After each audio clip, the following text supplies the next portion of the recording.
everyone. Welcome to our Now What video series for families with children newly diagnosed with autism. I'm Danielle and I'm a social worker here at Autism Ontario. And today we're talking about services and supports for children over 5 years of age. We're going to be talking about how to register with the OAP, what the OAP includes and how to access programs, and what you can do while you wait. The links are all on the New Diagnosis OAP resource document if you're looking for more information. This resource is linked below. Access OAP is the new independent intake organization, and it manages the intake, consent, and registration of applicants into the Ontario Autism Program.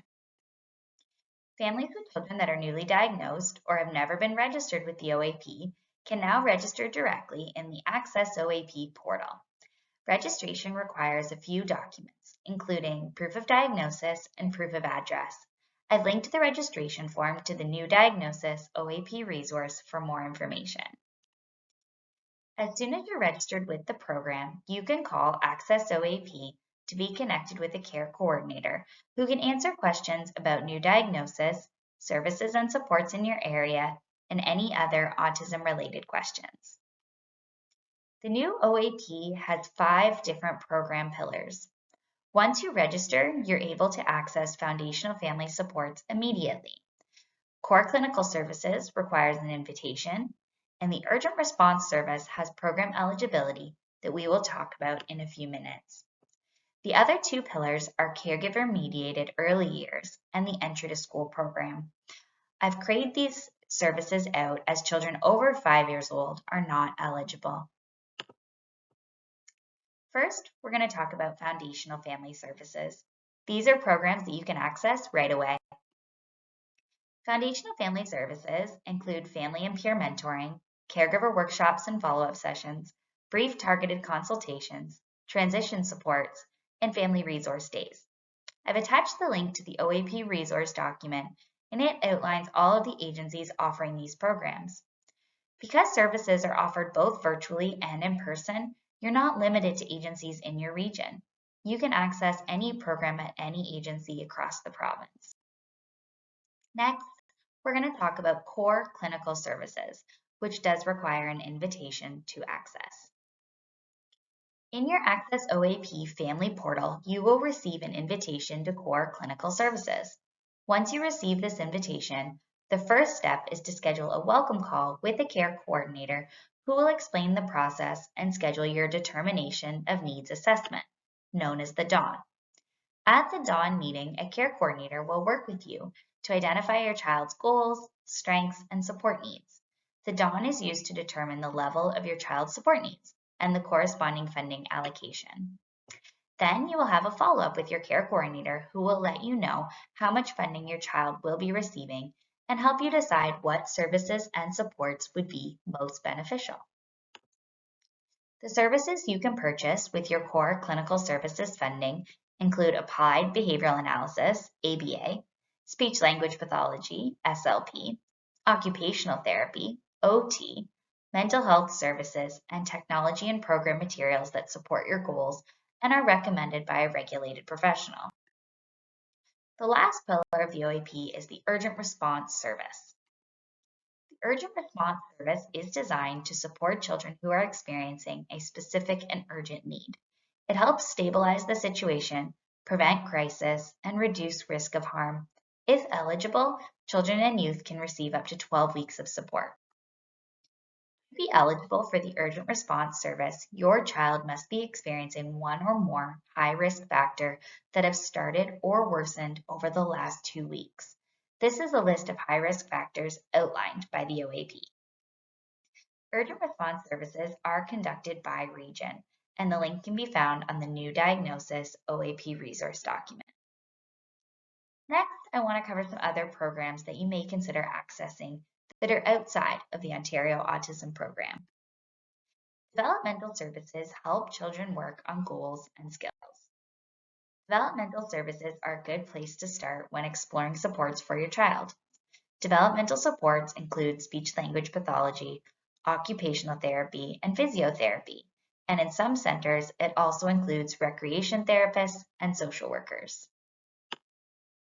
On the next slide, I'm going to show you where to find these services publicly funded, but it's also an option to explore these services through fee-for-service agencies if you have employment benefits or access to other funding. To access the various developmental supports available to your child in your community, you can contact your local Smart Start Hub. Smart Start Hubs are a new government initiative that will ensure families have a clear entry to services and information that meets their family's needs. Across Ontario, the Children's Treatment Centres, what we call CTCs, will be providing this service, and in Toronto, it's an agency called Surrey Place. To find your local Smart Start Hub, you can click on the Smart Start Hub link on the New Diagnosis resource document. Another great support to consider exploring for your child are different social opportunities. There are many benefits to enrolling your child in recreation programs. Physical activity programs have proven benefits, including improvements in behavior, academic performance, and physical fitness. They also encourage participation and connection between athletes. Specifically, horseback riding and martial arts have shown to be the most effective in improving behavior and social emotional functioning in autistic children and youth. Creative arts enhance communication and expression, as well as physical, mental, cognitive, and social functions. Drama and music groups are shown to be particularly helpful in building social skills in autistic kids.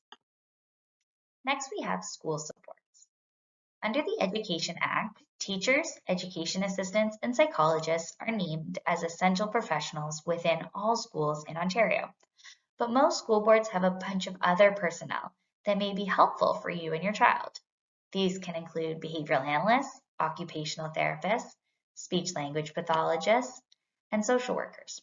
Schools can also access these interprofessional supports through school-based rehabilitation services, known as SBRS. To find out what your child can access at their school and within your school board, you can request a meeting with your school team and begin to make a plan for accessing services. For more information on accessing services at school, we put together a back-to-school webinar that may be helpful. The link is below on the resource document in the webinar section. You may also want to consider whether mental health services are appropriate for your child. Mental health services are available through publicly funded programs across Ontario. Each region has different services, and the Children's Mental Health Ontario (CMHO) website has a search feature to help guide to what programs are available in your area. It may also be an option for your family to access private mental health providers if you have employment benefits or access to other funding. The last set of programs I want to talk about are other fee-for-service supports that might benefit your child or youth. Other services that would be beneficial if you're able to purchase them out of pocket include Applied Behavioral Analysis, known as ABA. ABA is a specific approach supporting meaningful behavior change. It focuses on a person's behavior, with an emphasis on what happens before and after a behavior. As a reminder, speech-language pathology, occupational therapy, and social work may also be purchased through fee-for-service providers, if that's an option for your family. If you want information on funding that may be helpful with some of these costs, please watch the part of this series that talks about funding outside of the OAP. I hope that this video gave you some next steps for accessing programs and supports for your child or youth. If you're looking for more information, all of the different links are available on the New Diagnosis OAP resource document that's linked below, and it will take you directly to the program websites. For any other concerns, you can contact us here at Autism Ontario.